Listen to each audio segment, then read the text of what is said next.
कलिकाल सर्वज्ञ भगवत कुंद कुंद आचार्य देव द्वारा विरचित समय सार परमागम ग्रंथ कलश चौथा गाथा 12 के बाद आई हुई कलश अमृत चंद्र जी मंगलाचरण के बाद पहली बात जो कहते हैं वो ये है कि जो जिन वचनों में रमते हैं उनके मोह का वमन हो जाता है और उन्हें समय सार की प्राप्ति शीघ्र ही हो जाती है।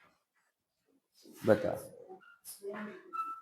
स्वयं प्राप्ति सहज कहो, है ना, परंतु सहज भी कहा और जिन वचनों में रमनता भी कही, मतलब पुरुषार्थ सिर्फ अकेला स्वयं नहीं वहां पर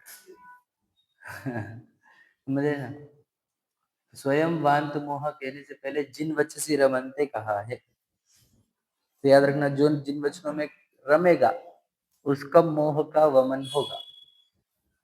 तो हमारा मोह का वमन हुआ कि नहीं हुआ? नहीं हुआ, इसका मतलब हम जिन वचनों में रमे नहीं। जिन वचन कहा है जिन वाणी में तो है ही, लेकिन जो आपको दिख रहा है उससे जिन वचन लिंक होने चाहिए। तो घर गाड़ी बंगले दिख रहे हैं अपने को, तो याद रखना जिन वचनों में रमे नहीं हो फिर आप। क्यों? क्योंकि जिन वचन में रमते तो ये घर गाड़ी बंगले नहीं दिखते। ये क्या दिखते? बोलो भला। नो कर्म। नो कर्म बराबर है। नो कर्म मतलब रॉ मटेरियल तो मिट्टी ही है, और ऐसे बने क्यों है ये नो कर्म? बोलो। क्योंकि पूर्व कर्म के उदय थे। कौन से? अघातियाओं के।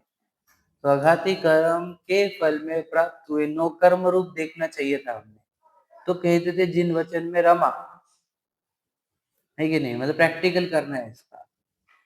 और फिर है अभी ये बॉडी वो भी तो वही है, बताओ, ये भी मिट्टी का है और रचा हुआ पूर्व कर्म, तो ये भी नो कर्म है।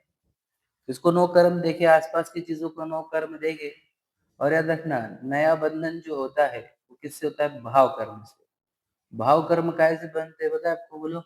नो कर्म का लक्ष्य करने का। समझे क्या कहा? नो कर्म का लक्ष्य करने पर भाव कर्म, भाव कर्म किए तो द्रव्य कर्म, द्रव्य कर्म से मिलते नो कर्म। और यही चक्री है जो अनादि से चलते। तो हमारे को क्या करना होगा? बोलो बोला। क्या करना? करने का क्या फिर उपाय क्या है इसमें से बाहर आने का?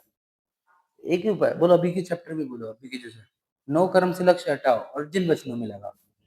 नो कर्म को पत्नी बच्चे माँ बाप विशाल के फॉर्मेट में मत देखो। समझे कि नहीं? ये सब मिट्टी के ढेले कर्मों के हैं। वहां से हटाकर उपयोग को जिन वचनों में रमाओ। जिन वचन में रमना मतलब इसमें रमना व्यवहार से, और फिर जिन वचन में बताया हुआ सबसे महान पदार्थ वो मैं, ऐसा जिसने किया उसका मोह का वमन हो गया। उसको दिखते नहीं चीजें अपनी है, ये घर, गाड़ी, ये बंगले, उपाधि, प्रसिद्धि, प्रशंसा, ये शरीर ये मैं नहीं है। ये तो एक मिट्टी के हैं और पूर्व कर्म इसकी रचना करते हैं। ये नौ कर्म रूप है। क्या आगे कर्म मत करो, ये पूर्व कर्म की रचना है, नौ कर्म रूप है, ऐसा समझना। फिर इससे उस मोह का वमन होगा। हमारा मोह का वमन होता है कि हम बताओ, हम तो पढ़ते भी जाते हैं और उसको पत्नी बच्चे मानते भी रहते हैं, इससे कुछ होता नहीं है समझे? मतलब वो तो वैसे की वैसे ही है। मतलब अभी तक घर को भी हम डिकोड नहीं कर पाए। ये घर का है, हम आपको बिल्कुल आएगी, 100% आएगी। आप बस सीरियस हो जाओ, बस सीरियस। मतलब क्या? देखो, जन्म मरण को मेटने की बात है और अनंत काल की डील है। डील कितनी बड़ी सोचो, अनंत काल की डील है। इसी भाव में अनंत काल का डील हो सकता है, तो कितनी सीरियसनेस आनी चाहिए बताओ। एक समय की कमाई तो अनंत काल खाएगो, ऐसा है ना इनकी लाइन मनासी दास जी की। तो इस जन्म में मैं जब अनंत काल का सुख लिख सकता हूँ, तो मैंने कितने सीरियसली इसको सुनना चाहिए, पढ़ना चाहिए। और फिर जो पढ़ा सुना है उसका प्रैक्टिकल करके देखना चाहिए। तो पत्नी बच्चे कैसे दिख रहे हैं हमारे को? बताओ भला, किसने बोल दी आपकी पत्नी बच्चे? किसने? सब बोले वो मोही की बात हो गई। कहीं लिखे हुए के बताओ हम आपको? कल्पना विश्व है ये सब। और बताए समाज व्यवस्था थी, वो सिर्फ समाज व्यवस्था। बताए ना भैया, साथ में रहना है, संघ में रहना है, ग्रुप में रहना है, तो सामाजिक व्यवस्था थी, सोसाइटी के रूल्स है ये। Is not truth. साथ में रहने के लिए ऐसे रूल बना के रखने लग गए कि भाई तू एक इसके साथ ही रहेगा, और फिर वो साथ में रहेंगे तो संतति होगी, समझे क्या नहीं? तो वो एक वो तो सामाजिक व्यवस्था ह्यूमन्स को साथ में रहने के रूल्स बनाए गए थे, सोसाइटियल रूल्स, समझे क्या नहीं? उसको रियलिटी मान कर जीता। अब बताइए सोसाइटी ऐसे क्यों, ये स्त्री क्यों, ये पूर्व कर्म, तेरे पूर्व कर्म लाते हैं, नो कर्म बताया ना हमने, उसने बोला तो इसके साथ रहेगा, हरदम दोनों के निमित्त से ये जन्मेगा, ये सब वो तो सोसाइटियल रूल्स है, इज नॉट रियलिटी। मतलब ज्यादा सोच रहे जिनवानी सोचो, तुम सिर्फ लॉजिकल भी सोचने लग गए ना, ये कहाँ से शुरुआत हुई होगी, इतने बच्चों वाला सिस्टम क्यों चालू हुआ, सोसाइटी के रूल्स समझाइए, जैसे सोसाइटी के रूल्स, सोसाइटी मतलब समझेगा सब, समाज में ग्रुप में रहना, ग्रुप में रहने का, जैसे पहले जंगलों में थे तो फिर वो रहने लगे साथ में, तो साथ में रहने के लिए क्या कि सब दो जेंडर है, दो जेंडर एक में को अट्रैक्ट कर रहे हैं, तो फिर वो कोई भी किधर करेगा तो फिर ये तो वो तो क्या बचेगी, है ना, अराजकता मच जाएगी। तो फिर इसकी सिस्टम लगाओ भैया, ये सब अपने अपने पेयर में डिवाइड हो जाओ, सब अपने अपने घर में रहो, ऐसा सिस्टम स्टार्ट हुआ था वो, उसको पॉलिश करते करते अंग्रेज ने इतना पॉलिश कर दिया कि वो हमारा बंगलो है, this is my wife, my fiancee, my girlfriend, my boyfriend, वो कहाँ से कहाँ चक्कर, दिस इज माय बच्चा, समझे क्या नहीं, ये मेरा बच्चा, डॉटर, सन, जो ऐसा हुआ वो सब भेजता क्या, तो सोचने को समय ही नहीं है कि ये सब पूर्व कर्म है क्या नहीं, सोसाइटियल रूल्स, नॉट रियलिटी, समझे क्या नहीं, व्यवस्था व्यवस्था है, बिल्कुल सही बात। हाँ, मोहि रच से, मोहु विच से रमनते हैं, ये सब मोहि वच से, ये पत्नी बच्चे हैं, ये सब मोहियों के बच्चे हैं, रियलिटी में कौन है, नो कर्म। देखो मेरे को शहर, सिर्फ शहर नहीं, शहर भी, गांव भी, माँ बाप भी, भाई बहन भी, पत्नी भी, बच्चे भी, शरीर भी, ये सब उसका दिया हुआ है। अब सोचो ये पूरा कर्मों का है, पूरा रॉ मटेरियल मिट्टी का है और कुछ समझ नहीं रहा हमारे को, तो ये क्या हुआ, जिन वचनों में कैसे कह रहा मैं, तुम बताओ, हम पढ़ते पढ़ते भैया उसको थोड़ी पढ़ना बोलते, तुझे ये पढ़ते आए क्या कि ये सब देखो, बोला पूरी सिस्टम नहीं है कि इसमें से आप क्या चेंज कर पाओगे बताओ, शहर चेंज कर पाओगे, टाइमिंग, माँ बाप, भाई बहन, पत्नी, बच्चे,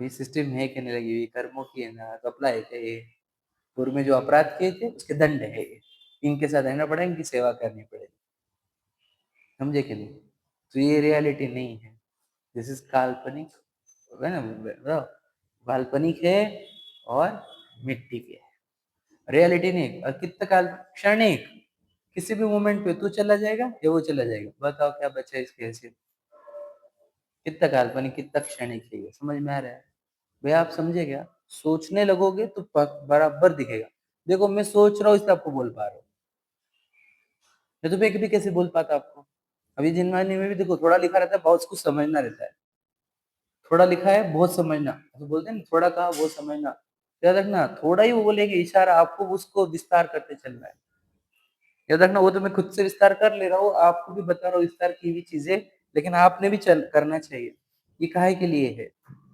अगर लौकिक भाषा में कहे, अगर हम अपनी जिंदगी अच्छी नहीं बना पा रहे हैं, फिर काहे के लिए है ये सब इतना विशेष ज्ञान, जिनमान भी पढ़ के भी अगर हम ये डिकोड नहीं कर पा रहे, ये सब लोग काल्पनिक, इमेजिनरी, टेम्पररी सिस्टम है, विकास भैया, समझे ना भैया, और उसमें सोचो कितनी उम्र बीत जा रही है, अपन उससे मिलेगी झूठ झूठ, ठीक है, बचपन में नहीं समझता होगा, बाल बने में ज्ञान न ले, तरुण समय तरुण ही रहता भैया, अर्ध उम्र तक हो गए, कैसे रूप लगे आपने, मनुष्य की तो कहानी यही लिखी छेड़ा ने, 2 लाइन में तो निपटा दिया, है कि नहीं, वही हुआ कि नहीं हमारे साथ, ठीक है, बचपन में ज्ञान मिला, अभी सब घूमने फिरने, खाने पीने, पीटी पार्टी, ये सब ढूंढने, समझ गए, काय का समय मिलने का अगले को, कौन विचार कर रहा है, इसलिए इनको समझो कि ये सिस्टम काय से बनी हुई है, ये है सब बनी हुई काय की, बोलो, ये सब सिस्टम बनी हुई है पुद्गलों की, पूर्व कर्मों की, समझे क्या, रॉ मटेरियल पुद्गल और मैनेज्ड बाय कर्म, तो ये मेरे बिल्कुल भी नहीं, कदापि नहीं, किंचित भी नहीं, समझ में आ गया, ये समझना इज इक्वल टू मोह का अवमन होना, ये कैसे समझा, जिन वचनों से, जिन वचन में हमारे को नो कर्म बताए, तो नो कर्म में देखो शरीर, अब देखो शरीर को कुछ चेंज नहीं कर पा रहे आप अपने, कितना भी काला हो तो गोरा नहीं कर पाओगे, गोरा तो काला नहीं कर पाओगे, मोटे को पतला नहीं, पतले को मोटा नहीं। समझे कि नहीं? आवाज़ जैसी वैसी है, कितने लोगों की देखो आँखें टेढ़ी है, कितने की आवाज़ अजीब है। कुछ चेंज कर पाएँगे?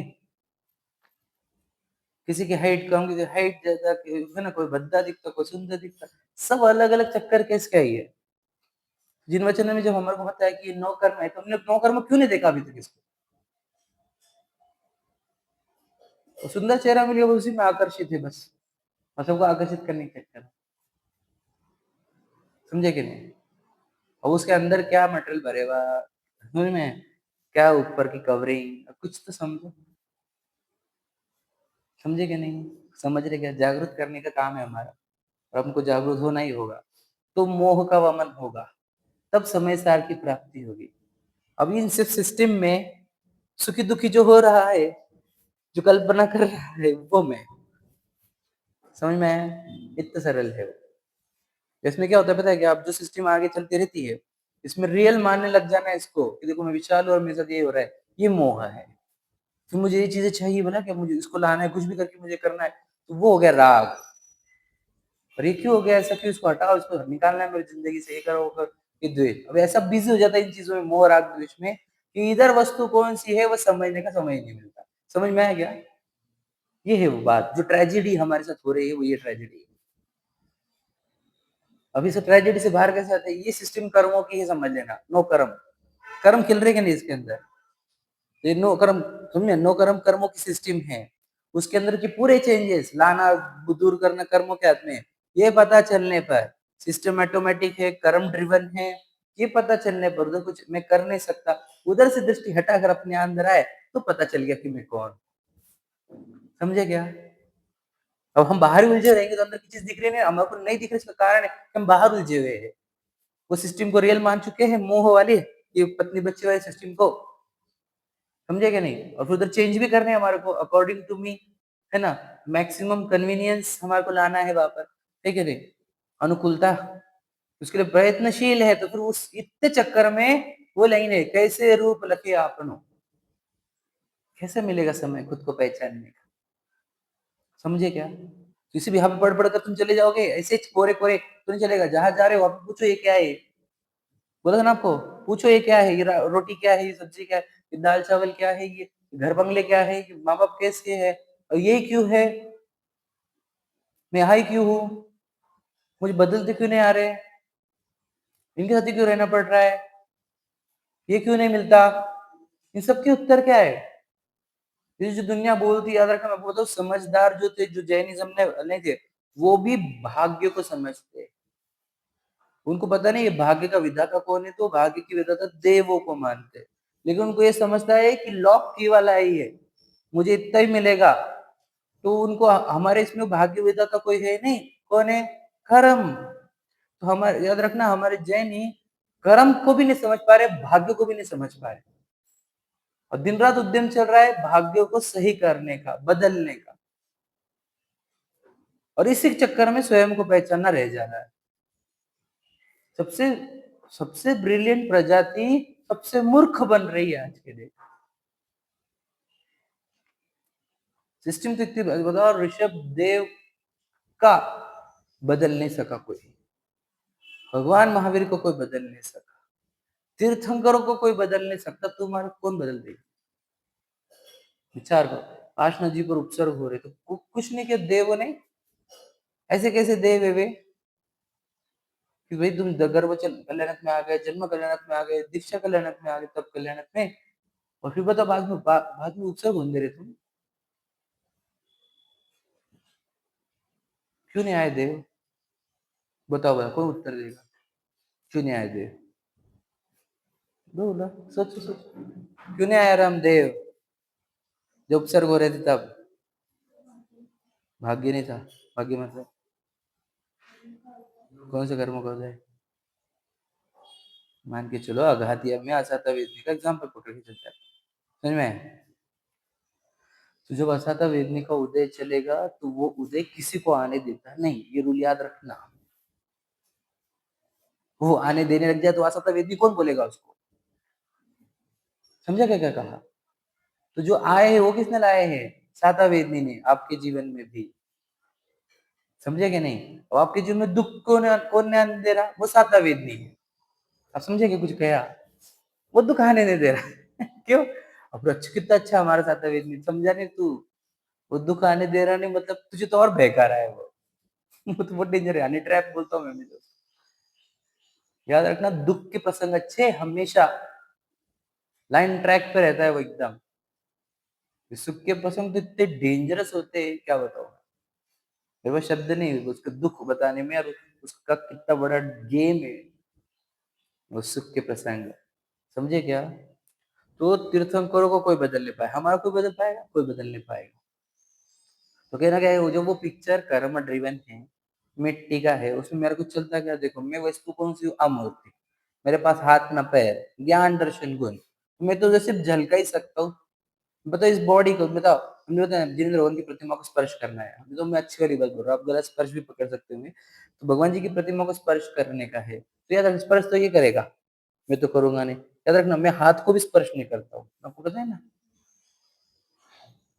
रियलिटी है कि मैं हाथ को भी स्पर्श नहीं करता, तो मैं किसी और को स्पर्श की क्या बात हो गई? समझे कि नहीं? तो जब मेरे पास हाथ ही नहीं है, तो मैं इस विश्व का कुछ कर पाऊंगा क्या? आप समझे क्या कुछ क्या? ज्ञात दृष्टा वस्तु में साक्षीभूत वस्तु हूँ, तो उस साक्षी वाली वस्तु को करने का क्या है बाहर? कुछ नहीं करना है, वो हो रहा है, उसमें आप बदल नहीं सकते। ये भगवान जी की प्रतिमा भी बोल रही है आपको, हाथ पे हाथ रखे वाले, कि उधर कुछ बदलना नहीं है, उधर से पूरा उपयोग हटाना है और उपयोग अपने में लगाना है, अपने को पहचानने में लगाना है, तो मोह का वमन होगा, तो समय सार की प्राप्ति होगी, नहीं तो नहीं होने की। ये सब राजघराने में आके छोड़ते हैं। ये सिद्ध करता है कि याद रखना, ये उपभोग करने के लिए नहीं, त्यागने के लिए। समझे क्या?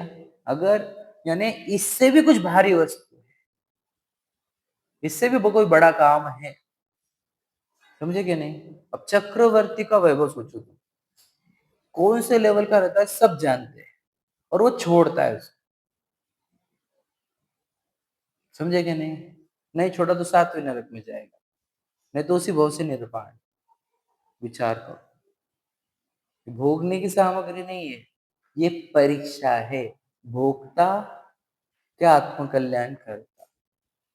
आपको बताओ, हमने बताया था ना कल भी, मुंबई में भेजा था दवाई लाने को, याद है ना? आप नहीं थे शायद, है ना? तो मुझे बताओ वहां पर कोई अट्रैक्ट कर रहा है तुम्हारे को, तो बहुत अच्छी फैसिलिटी मिल गई, अब तुम्हारी बहुत प्रशंसा होने लग गई, तो समझ लेना औषधि रह जाने वाली। तो यहाँ पर भी वो छोड़ा है, देखता है ये औषधि लेने को आया हुआ है कि इंजॉय करने को। बताओ हम क्या कर रहे हैं? रोहित भैया, औषधि लेने को आए हुए हैं कि एंजॉय करने को? बताओ ये काहे के लिए मिला फिर? परीक्षा के लिए था कि इंजॉयमेंट में है कि औषधि में। समझे क्या नहीं? कुछ गहरे समझो, तीर्थंकर तो बताए इंजॉय नहीं करने का, ये तो परीक्षा है तेरी। यही तो वो फिसलन है, यही तो वो शहद है। समझ में आया? वो शहद दिख रहा है कि नहीं? कि तू अब हाथ पकड़ता है कि शहद ही पीता है, बताओ। समझे कि नहीं? वो तो ये बहुत बड़ी स्टोरी है ये, जीवन का सार है। अभी तो सब बुकों में, सब इसमें मंदिरों में लगाया जाता है, बताओ। हम वो है, और वो शहद मतलब वो पुण्योदय जो आपको आसपास में अच्छा मिल गया, बस वही है वो। समझ में आ गया? बस इतना कहना था कि मोह का वमन होने के लिए इसको कर्म का सिस्टम समझो। समझ में आया? कि कर्म के ड्रिवन सिस्टम है, उधर अपने को उपयोग को लगाने का नहीं, उपयोग को वहां से हटाकर अपने में लगाने का है। भगवान जी का ये उपदेश है, यही संदेश है, यही मैसेज है। और ये नहीं समझ रहे तो फिर बाकी बहुत पढ़कर कुछ खास लाभ नहीं होगा। थोड़ा बहुत पुण्य संचय हो जाएगा, एक हाथ दो गति अच्छी हो जाएगी, कुछ विशेष नहीं होगा, फिर जाना पड़ेगा निगुण, क्योंकि त्रस का काल कम टाइम का है। सही है क्या नहीं? बता, सच बताना, मैं यहाँ पे औषधि लेने को आया हूँ कि एंजॉय करने को? खुद को पूछो।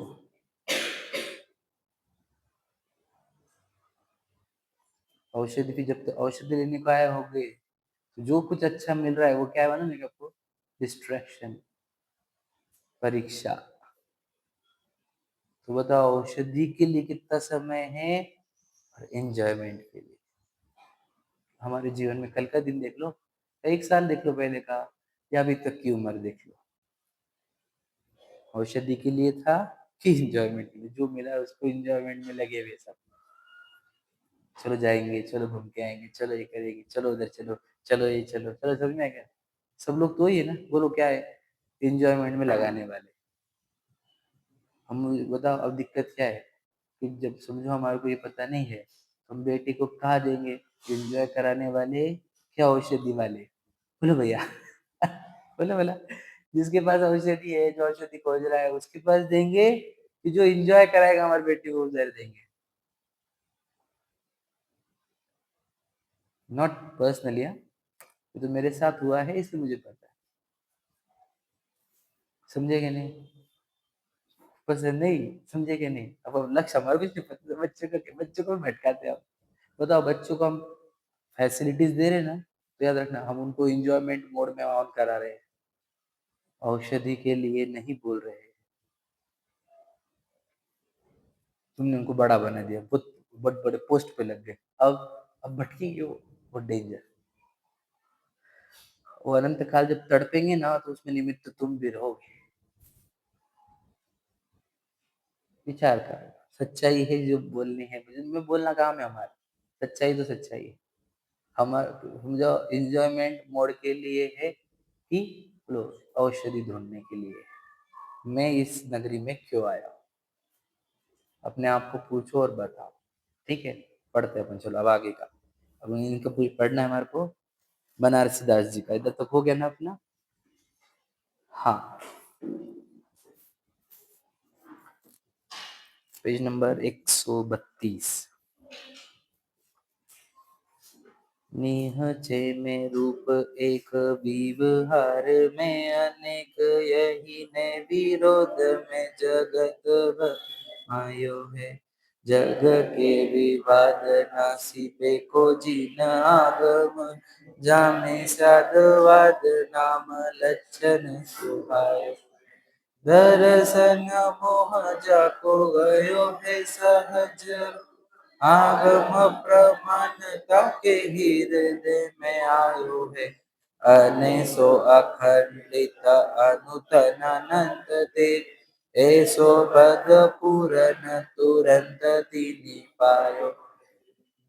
कैसा फील होता है तुम को?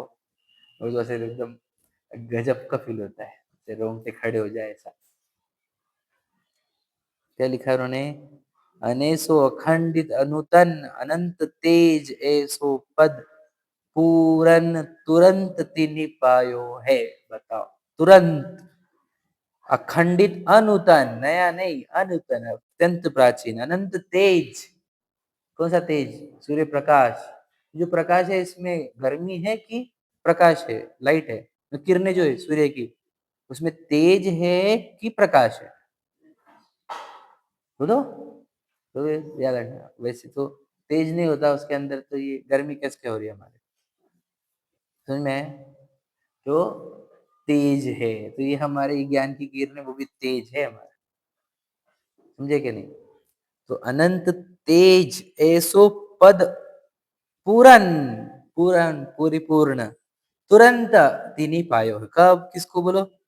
उसको क्या लिखा है? दरस मोह जाको गयो है सहज रूप, आगम प्रमाणता के हृदय में आयो। आगम प्रमाण मतलब जो आगम में कहा है वो ही, जैसा आगम में कहा है वैसा कि वैसा अंदर दिखा है। देखो अब क्यों ऐसा क्यों कहा? क्योंकि उसने प्रत्यक्ष ने देखा ना। समझ में आ गया? वो तो केवल ज्ञान देखेगा। अभी जो आगम ने कहा वैसा के वैसा प्रमाणित हुआ है इसको, कि देखो जो आगम में पढ़ा था वैसा ही में समझे वैसा। और देखो, जग के विवाद नासी बे को जिना आगम है। जिना आगम कैसा है? सबके विवाद निकालता है। क्यों? स्यादवाद अक्षरों से। जहाँ में स्यादवाद नाम लक्षण सुहायो है। समझ में? निहिचे में एक रूप, विवहार में अनेक, यही ने विरोध में जगत धर्म आयो। क्लियर हुआ? मैं उल्टा लिया आपको। समझ में आया? बस इतना। कहाँ से लिया हमने शुरुआत? स्वयं को प्राप्ति करनी चाहिए। अनंत तेज रूप बोला तो क्या लिखा था? परम ज्योतिर्चे, परम ज्योति बताओ, ऐसी ज्योति जो कभी मंद नहीं होती, बुझती नहीं, समझे कि नहीं? ऐसी ज्योति रूप मैं हूँ, ये अनंत तेज वाला, और हम वो छोड़कर क्या कर रहे हैं बताओ? कितनी कितनी कितनी दीनता भुगतता है बताओ। जिनवानी में कचास छोड़ना मतलब खुद को दीनहीन बनाना। इधर परिपूर्ण वस्तु बता के तुझे राजा वाली फीलिंग कराएंगे हम, और तू ये छोड़ता है और दिनहीन बनते रहता है। क्योंकि देखो मैं बताऊं, न मानो हर एक व्यक्ति पूर्व कर्म के पुण्य उदय के भिखारी पने में लगा हुआ है। क्यों? क्योंकि उसको चाहिए, देखो यहाँ से जो जा रहा है तो क्या के लिए? अनुकूलता आने के लिए। कौन देता है वो अनुकूलता? पूर्व कर्म के उदय, भीख मांग रहा है।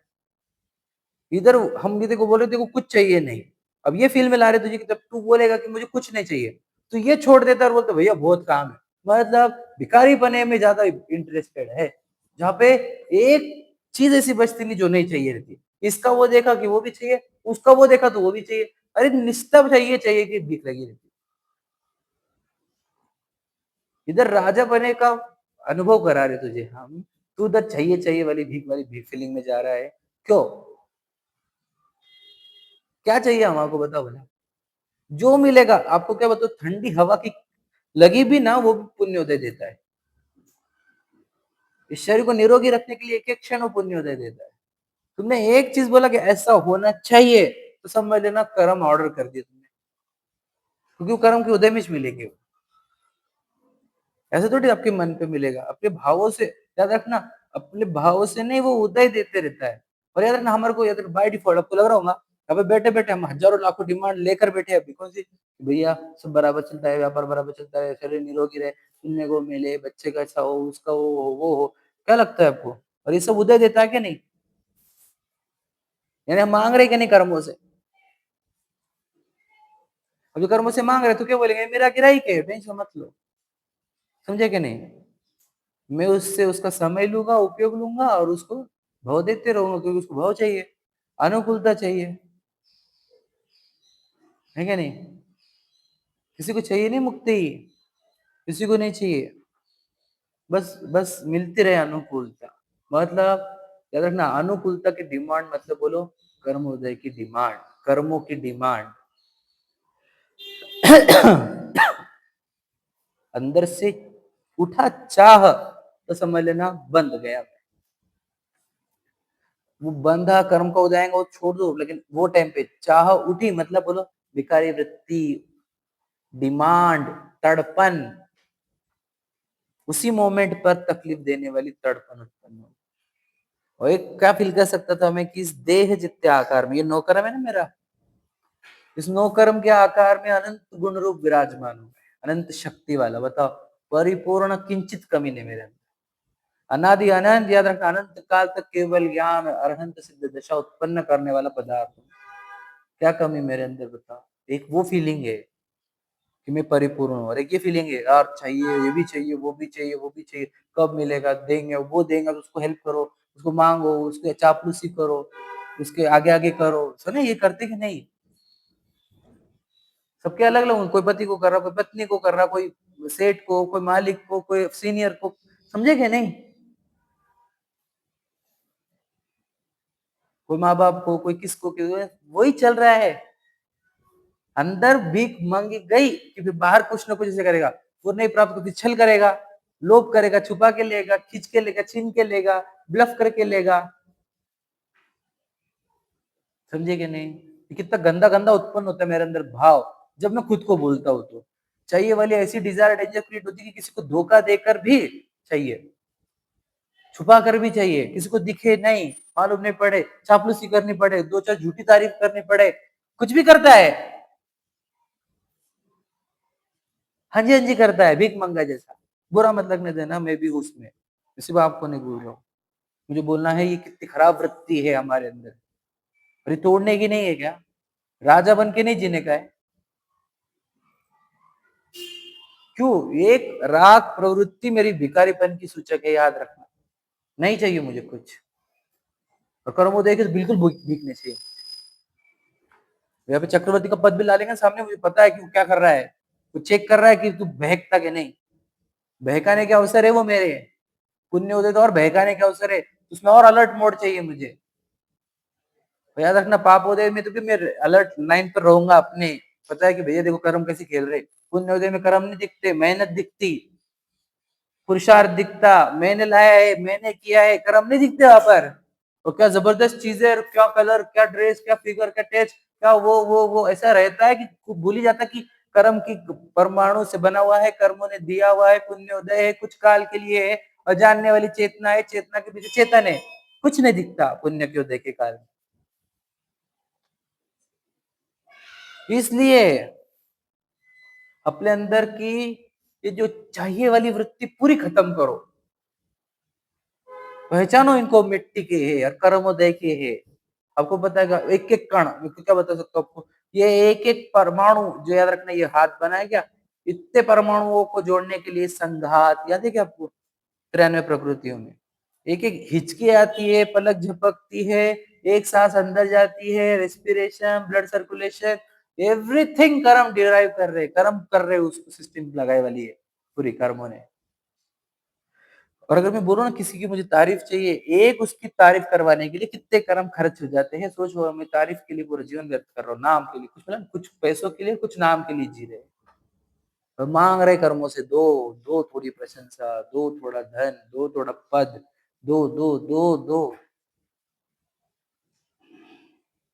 बच्चों को अच्छा कर दो, मेरे बच्चों को बड़ा करियर दो, अच्छा करियर हो जाए, मेरा बच्चा बड़ा हो जाए, ये भी मांग ही रहे हो। ये नहीं मांगे क्या, क्यों मांगने का, वो तुम्हारे बोलने से आने वाला है, उसके कर्म नहीं है खुद के। तुम वो बनेगा तुम्हारे माँ बाप बनाना चाह रहे थे, वो बनेगा तुम जो चाहोगे। तो खुद की योग्यता, खुद के कर्मोदय, खुद के परिणाम, परिणामों से निमित्त से कर्म, कर्म के निमित्त से उसके नो कर्म। उसका चेहरा उसने डिजाइन नहीं किया, तुमने भी नहीं किया है, वो खुद लेके आया है आपका। तो फिर बच्चों के लिए भी क्यों मांग रहे भीख, नहीं हमारे लिए कुछ नहीं चाहिए, हमारे कुछ नहीं, हमारे बच्चों बच्चों, अरे एक तो तेरी गड़बड़ का होगी, तुम मान ले तेरा बच्चा, यहाँ से तो सब फिसल गई पूरी गाड़ी। अब बताओ कितने ही पाप तो बच्चों के लिए हो रहे हैं।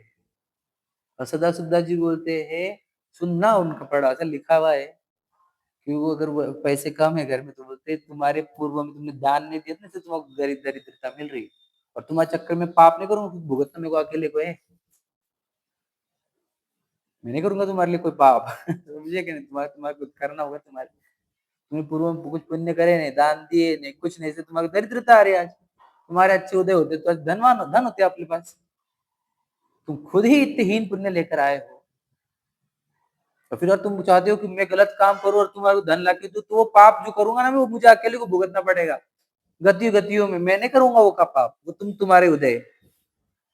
फिर माँ बाप की जिम्मेदारी क्या है, याद रखना, माँ बाप की जिम्मेदारी ये है कि खुद भी मुक्ति मार्ग में लगे और सबको मुक्ति मार्ग में लगा, उन बच्चों को भी ये जिम्मेदारी होती है। ये जिम्मेदारी समझती नहीं है ना, छोटी छोटी टेम्पररी लेके बैठे हो। तो धन ही जिम्मेदारी है क्या, अब समझ लो धन ही जिम्मेदारी, तो याद रखना फिर स्वास्थ्य की ओर मत देखना उसके। समझा क्या क्या कहा, अगर जिम्मेदारी धन की है तो स्वास्थ्य मत देख, नहीं नहीं धन भी और स्वास्थ्य भी, तो धन स्वास्थ्य और आत्मा क्यों नहीं फिर, सही है क्या नहीं, समझे क्या कहा। फिर न्यूट्रिशन मत देखो, अगर धन ही इंपॉर्टेंट है तो फिर हेल्थ मत देखो उसकी। धन और हेल्थ ले सकते तो फिर आत्मकल्याण क्यों नहीं ले सकते, तो जिम्मेदारी ये नहीं है। सच बता माँ बाप की क्या जिम्मेदारी होती है, सच बता, सोच समझ के बोलना बस। वो कहा हम मिस कर गए चैप्टर, तो बच्चों के लिए मांगना भी भीख है, वो भी राग है, वो भिखारी वृत्ति है, वो मैं करूंगा नहीं, बच्चों के लिए भी कुछ नहीं मांगूंगा, कुछ नहीं मांगूंगा, यही मेरा जीवन होना चाहिए, कभी नहीं। याद रखना भगवान जी के सामने तो छोड़ दो, वो तो हम बहुत पहले छोड़ चुके हैं, भगवान जी के सामने मांगना, बोलो बोलो, अंदर अंदर भी नहीं मांगूंगा, इस भगवान के सामने भी कुछ नहीं मांगूंगा, अंदर डिमांड उत्पन्न होने दूंगा नहीं। क्यों, इससे मेरा प्रभुत्व, मेरा आत्मसम्मान, बोलो, उसका मर्डर होता है, मेरा राजा पने का मर्डर होता है।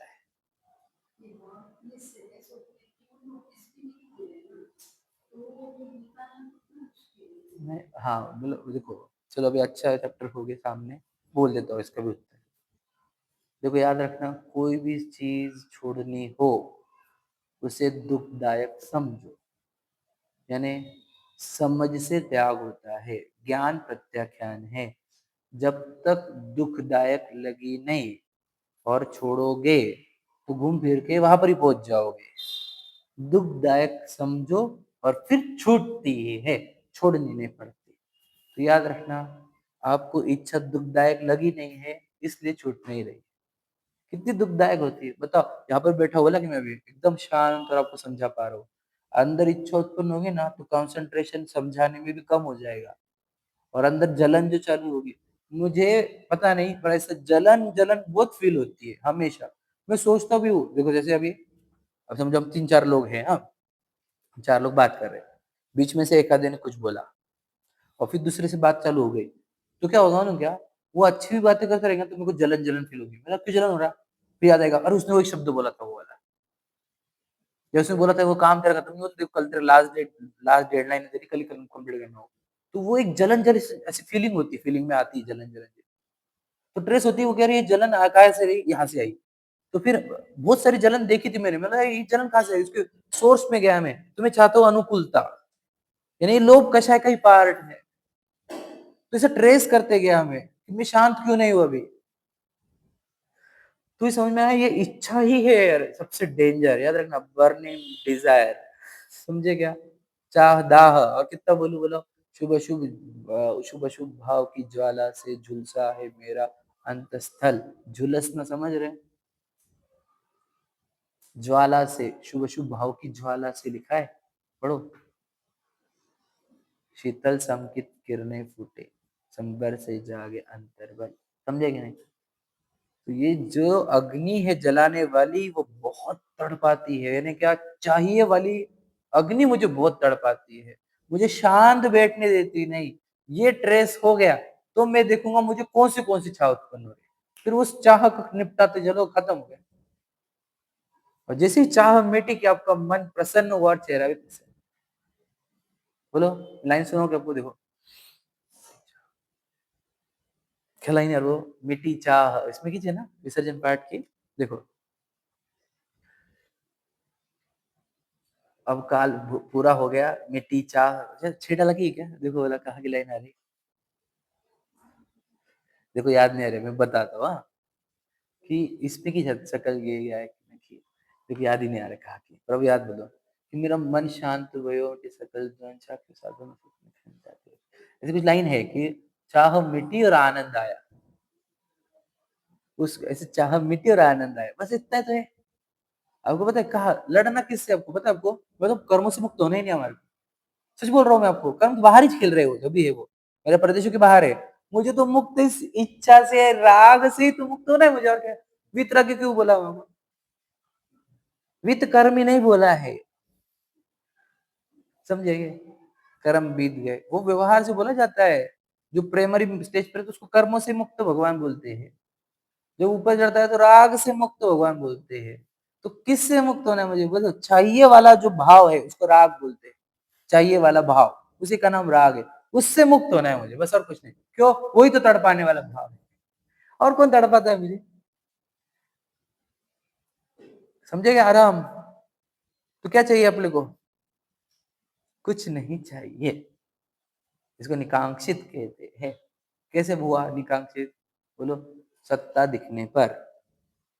क्यों नहीं हो रहे हम, क्योंकि खुद को मनुष्य देख रहे हैं, तो इच्छा रुकेगी कैसे, क्या, सत्ता देखो खुद को, फिर कहाँ की इच्छा, किस इच्छा, अपनी सत्ता देख ली, कैसी इच्छा आएगी, क्या की ठंडी हवा की इच्छा आएगी, भैया गर्मी होगी तो इच्छा नहीं होगी फैन की, इतना गर्मी हुई, ये मोह हुआ तो इच्छा हुई भी है। गर्मी का ज्ञान चल रहा है, गर्मी का पिक्चर चल रहा है, ये देखता तो इच्छा नहीं होती। डिटॉक्स हो रहा है, ये देखता तो इच्छा नहीं होती। पूर्व कर्म निर्जरित हो रहे हैं फल देकर, ये देखता तो नहीं होती। तू बेहोश हो चुका है, रियलिटी देख नहीं पा रहा है, इसलिए इच्छा हुई है, बताओ सही है कि नहीं। बेहोशी में इच्छा हुई भी है, होश में नहीं होती है। रोहित भाई समझे क्या, मुझे इच्छा उत्पन्न होने के लिए बेहोश होना बहुत जरूरी है। ये स्वयं को भूलना जरूरी है, विस्मृत करना जरूरी है, तब इच्छा उत्पन्न होती है। समझा? ये क्यों कह रहा हूं मैं, मुझे बताना है। देखो, जब बनारसी दास जी लिख रहे हैं आखिरी में, तो क्या गजब का लिखा उन्होंने। कैसा? कि बोलो कैसे लिखा है? अखंडित अनूतन अनंत तेज ऐसो पद पुरन तुरंत तिन्ही पायो है। किसके लिए लिख रहे हैं? किसको मिल गया? जिसने जिसने किया ना, ये सबको मिला है। याद रखना, तुरंत मिला है। हमको क्यों नहीं मिल रहा? बताओ क्या? मन में वो चींटी जैसे वो मुंह में खारा नमक लेकर ही आई है वो। तो हम भी शायद मंदिर में आते हुए, बोलो, मोह का खारा नमक अंदर लगा के आते हैं, इसलिए ये मीठा लगता नहीं, या ये जन्म मरण को मेट नहीं रहा, हमारे समय सार को दिखा नहीं रहा, मोह का वमन नहीं करा रहा है, कि हम वो नमक की डली लेकर ही आए हैं अपने अंदर, मोह की। समझ गए क्या? छोड़ दो उसको, बाहर ही निकाल के आए, बाहर वोमिट करके आ जाना, औषधि डाल देंगे हम और इलाज हो जाएगा। अब कुछ मैं तो अब मैं कोई फ़िल्टर लगाता नहीं हूँ। जो आया वो बोलता हूँ रियलिटी वाला। पहले तो मैं फ़िल्टर लगाता, अभी नको, थोड़ी दिन के बाद समझाएँगे, थोड़ी दिन के बाद समझाएँगे, अभी समझ में नहीं आएगा। अब तो मैं कोई फ़िल्टर लगा रहा हूँ। समय सर जी सामने है और बहुत सालों के बाद सिखा रहा हूँ। मुझे पता है सब ग्रास्प कर लेंगे। तो बिना फ़िल्टर का बोलता हूँ, तो मेरे तरफ से मैक्सिमम कुछ जो निकलना तो निकल गया है, कोई टेंशन नहीं मुझे। वैसे आपको बोल रहा हूँ कि अब करो, चैप्टर क्लोज़ करो मोह के। वो है क्या आपके भैया? है आपके? नो कर्म है कि नहीं? कर्मों ने दिए हुए है कि नहीं? क्या लगता है? कर्मों के दिए हुए तो दिखने चाहिए, क्यों नहीं दिख रहे? और जब कर्मों के दिए हुए तो मेरे नहीं, ये समझ में आना चाहिए, उसमें उलझना नहीं चाहिए, उपयोग हटाना चाहिए उधर से। राजघराने तो मिले नहीं हमारे को, कितना टेंशन हो रहा था छोड़ने में। मिले तो यूं भी बड्डी सी चीजें है कि नहीं? उसमें इतनी इतनी इतनी क्या उलझने का, बताओ यार। फटीचर चीजों में उलझ रहे हैं अपन, अच्छी तो कभी भारी मिली भी नहीं हमारे। समझे कि नहीं? तो छोड़ो उधर का मोह, छोड़ो, ठीक है? पढ़ो, अपन पढ़ते 133 पर। निश्चय से वस्तु कैसी है? एक रूप, और व्यवहार से अनेक रूप। इस प्रकार दो नयों के कथनों में जो विरुद्ध भाषित होता है, उसमें ही संपूर्ण जगत भ्रमित हो रहा है। समझे? कुछ एकांत को पकड़े, बोलो एक रूप को, और कुछ अनेकांत, कुछ दूसरे एकांत को पकड़े, क्या अनेक रूप है, और लड़ते रहते हैं, एकांती लड़ते रहते हैं। हम लड़ रहे तो समझ लेना हम एकांती है। हम कोई भी नए को लेकर लड़ रहे हैं, या किसी भी पक्ष से लड़ रहे हैं, तो हम एकांती है। कभी अनेकांती कभी किसी से लड़ता नहीं। तो सामने वाले की अपेक्षा समझता है, शांत हो जाता है, सही कह रहा है वो, उसकी अपेक्षा से, और खत्म हो गया, उसको एकदम रिलैक्स रहता है वो, कभी किसी का विरोध नहीं होता। तो भाई उसकी अपेक्षा से बोल रहा है, ठीक है? समझे? उनको क्या लगता है, अपन सिर्फ निश्चय को समझते हैं, यानी सिर्फ आत्मकल्याण ही देखा अपन ने, मंदिर पूजा सब छोड़ दिया अपन ने, ऐसा उनको लगता है। कि और कुछ लोग है भी, मंदिर पूजन में इतने कम हो गए हुए हैं, सिर्फ बस पढ़ लो और एक आध व्यक्ति को सुन लो और हो गया मोक्ष मार्गी। उसमें से कुछ लोग ऐसे हो सकते हैं, लेकिन मैंने तो अभी देखो, जब 11वीं गाथा चली थी, कितने दिन वो 8 सीक्वेंस बताई कि सबसे पहले संयोग को देखो, संयोग के फिर कर्मों को देखो, कर्मों के पीछे फिर समझ में आ गया, विभाव को देखो। व्यवहार ने कितना समझाया, बताओ ना। और क्या बोला कि उसके बिना तो निश्चय प्रकट नहीं होगा, आपको ये पूरे क्रम से फॉलो करना पड़ेगा। और हमने क्या बोला, जैसे कोई परधन पर स्त्री में होगा तो उसको स्वधन स्वस्त्री मिला, ये भी व्यवहार नहीं है। फिर उसको हमने देवशास्त्र गुरु के पास लाया, ये भी व्यवहार नहीं है। उसको स्वास्थ्य स्वाध्याय से जोड़ा, ये भी व्यवहार नहीं है। फिर हमने बताया, फिर वो आत्म विभावों को चेक करेगा, वो भी व्यवहार नहीं है, क्योंकि उसमें सामायिक अधिक्रिया आएगी। तो हमने बोला वो व्रत लेगा, वो बचे हुए राग को तोड़ने के लिए। हमने ये भी व्यवहार नहीं, पूरा व्यवहार नहीं बोल रहे हैं, लोगों को लगता है कि निश्चय की बात है। समझे क्या?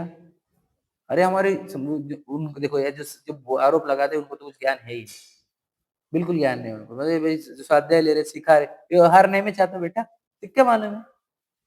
उनको तो कुछ लग रहा है कि वो मंदिर और पूजन करे तो वही व्यवहार है। बताओ, व्यवहार की खबर ही क्या है?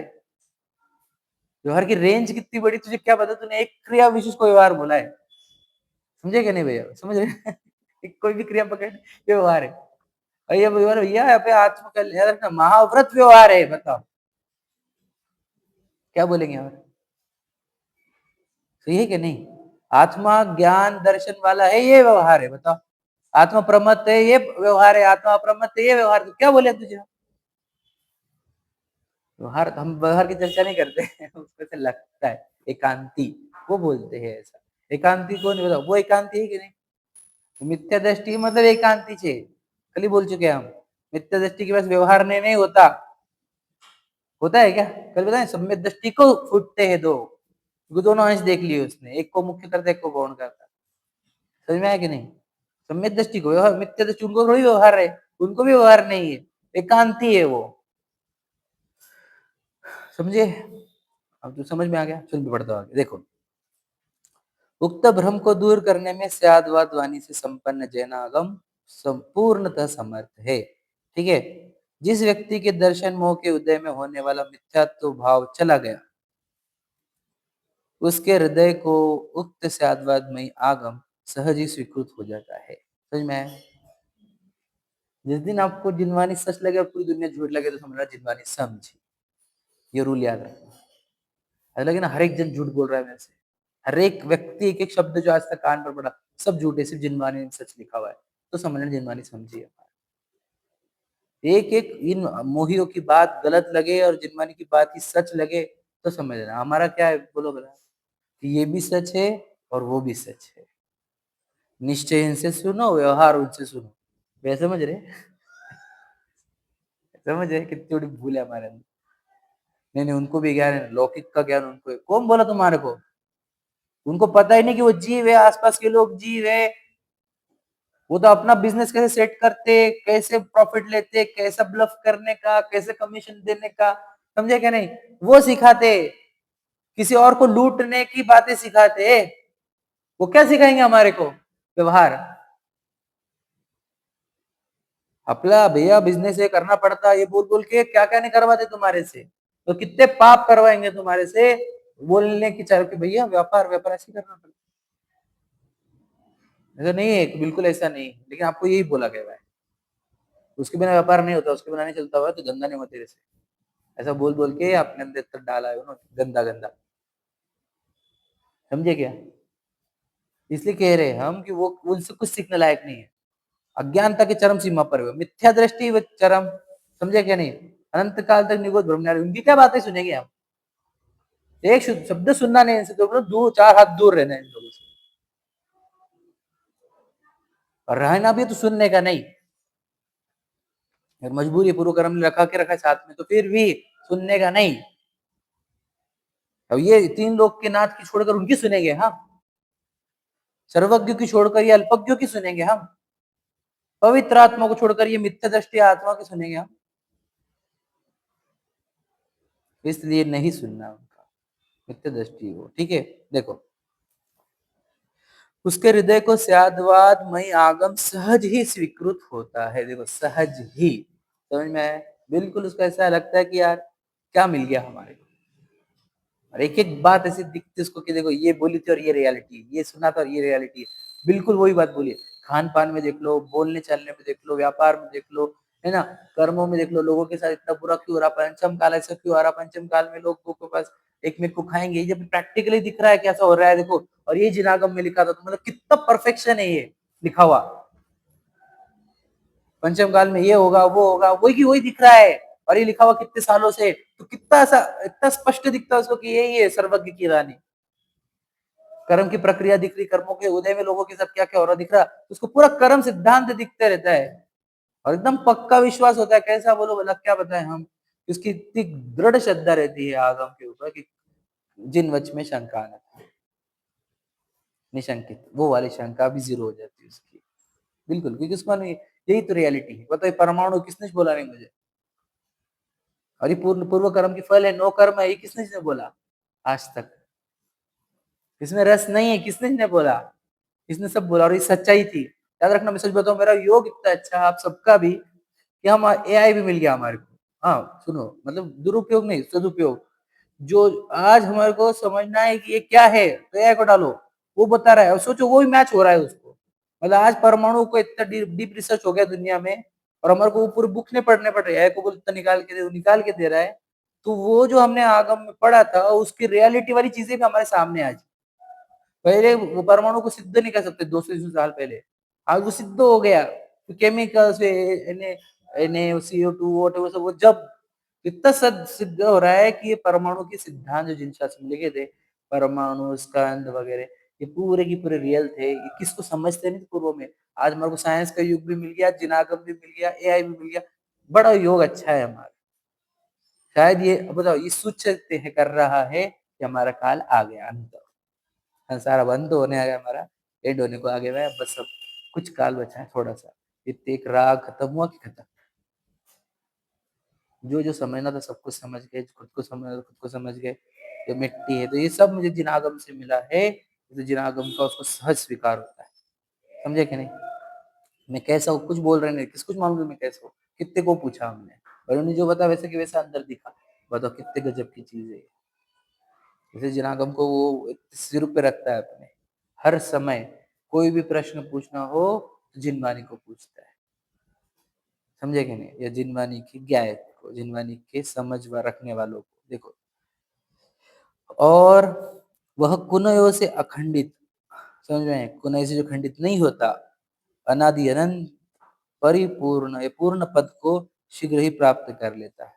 उक्त संपूर्ण कथन का सार यह है कि स्याद्वाद ही एक ऐसा अमोघ उपाय है जिसके द्वारा परस्पर विरुद्ध प्रतीत होने वाले वस्तु स्वरूप सहज भाव से स्पष्ट हो जाता है। ठीक है। इतना हो गया हमारा चौथा कलश। हम पांचवें कलश प्रारंभ करेंगे कल से। समझ में आ गया।